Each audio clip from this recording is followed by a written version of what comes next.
been too long now. I think that I want a second guess you, a second guess me, a second guess them. Vendredi 21 février 2025, voici le tirage des 3 paquets. Faites votre choix entre un de ces 3 paquets afin de découvrir quelles seront les énergies principales de votre journée. Dites-moi bien dans les commentaires quel paquet vous avez choisi. De mon côté, ce sera le paquet numéro 1. Et si vous avez donné un peu plus de temps pour faire votre choix, n'hésitez pas à mettre cette vidéo sur pause. Allez, on commence donc comme convenu avec ce paquet numéro 1, ainsi tout comme moi, vous l'avez choisi.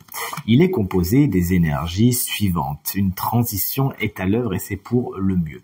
Vous laissez derrière vous quelque chose qui ne vous sert plus, qui n'est pas bon. Vous décidez de prendre le large et de prendre de la distance avec les situations, les relations, les personnes qui ne sont pas bonnes pour vous. C'est intellectualisé et c'est tant mieux. Au revoir. Des transitions sont à l'œuvre. Alors vous n'êtes pas encore arrivé, hein, vous êtes au début du chemin, mais c'est quelque chose de positif. Mais regardez par quoi c'est contrecarré. Ça pourrait être mis tout simplement en péril, cette transition, par ce 8 de coupe qui est dans les obstacles, qui fait que vous avancez, mais il y a encore peut-être des liens émotionnels qui font que vous êtes retenu au port et vous avez peut-être certaines cordes, certaines amarres qui ne sont pas encore lâchées, qui ne sont pas encore coupées. Cette carte vous dit que vous en êtes responsable. Il faut libérer des charges émotionnelles afin d'aller vers ce qui est le plus positif pour vous. On est de toute évidence face à 2 cartes qui demandent à avancer, qui donnent cette idée d'avancement. Mais par contre, pour l'instant, c'est plus intellectuel qu'autre chose, car il y a des émotions à libérer. C'est ce que vous conseille de faire, le 7 de coupe, de prendre les bonnes décisions. Il y a effectivement des décisions qui sont connectées à vos émotions et qui sont pour l'instant en suspens car vous avez peur de vous tromper. Mais écoutez-vous. De toute évidence, si vous mettez un petit peu d'intellect là-dedans, vous saurez exactement ce qui est bon pour vous, ce qu'il faut faire, ce qu'il ne faut pas faire, afin d'aller vers ce qui est le plus positif pour vous, d'aller vers les nouvelles rives, vers ces nouveaux départs. En tout cas, c'est tout ce que je vous souhaite.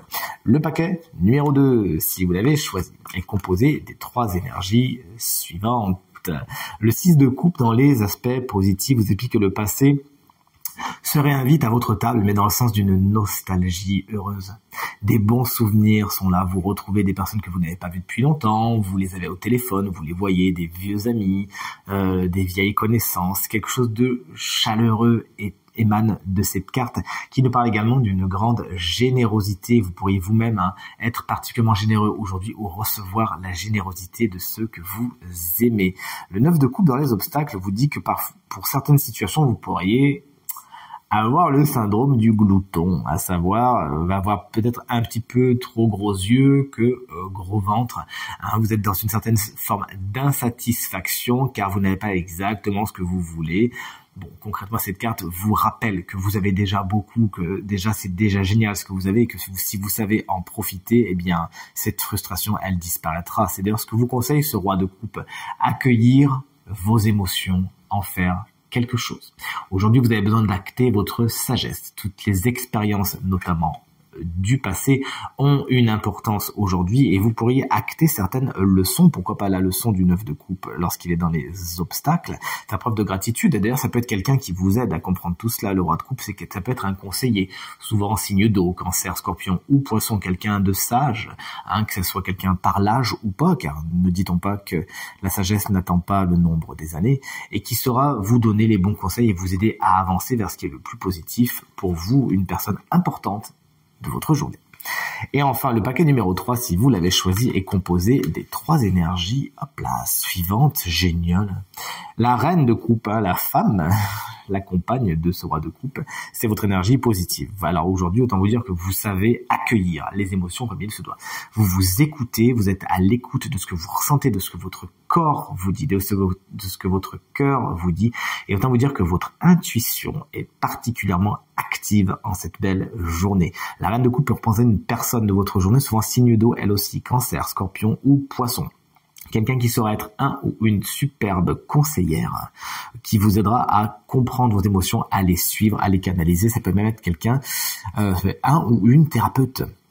Cavalier d'épée, il est dans les obstacles. Attention, pour certaines situations, vous pourriez foncer sans réfléchir, sans avoir un plan d'action. Mauvaise idée, car vous allez fatalement être obligé de rebrousser chemin pour corriger certaines de vos erreurs. Donc, prenez le temps et ayez bien un plan clair de ce que vous voulez faire. Mais le cavalier d'épée peut représenter un personnage et c'est vers ça que mon intuition va surtout. Souvent signe d'air, c'est-à-dire Gémeaux, Balance ou Verseau. Quelqu'un qui est un petit peu contre vous, qui peut faire obstacle, quelqu'un qui va trop vite, quelqu'un qui peut avoir une communication un peu violente. Alors autant vous dire que si vous êtes dans des énergies de reine de coupe, la violence c'est pas du tout ce qu'il vous faut, hein. Vous êtes plutôt en mode peace and love, vous, et quelqu'un qui est aussi dur, avec une langue aussi pointue qu'une cavalier d'épée dans les obstacles, c'est pas pour vous, hein. Donc n'hésitez pas à mettre cette personne hors d'état de nuire, ou si vous la voyez arriver, vous changez de chemin et ça ira beaucoup mieux. Le 8 de Pentacle, il est dans les conseils. On vous invite de peaufiner, de fignoler ce que vous avez déjà. Si c'est un projet artistique, comme nous le suggère la Reine de Coupe, alors n'hésitez pas à prendre du temps, à regarder les détails, à couper les cheveux en quatre. C'est une carte qui nous parle de minutie, de regarder vraiment les choses de très très près. Faites donc cela aujourd'hui et ça vous portera loin. Vous pourriez parfaire, peaufiner ou ajouter certaines compétences à votre arc aujourd'hui. En tout cas, c'est tout ce que je vous souhaite et je vous souhaite à toutes et à tous une superbe journée. À demain.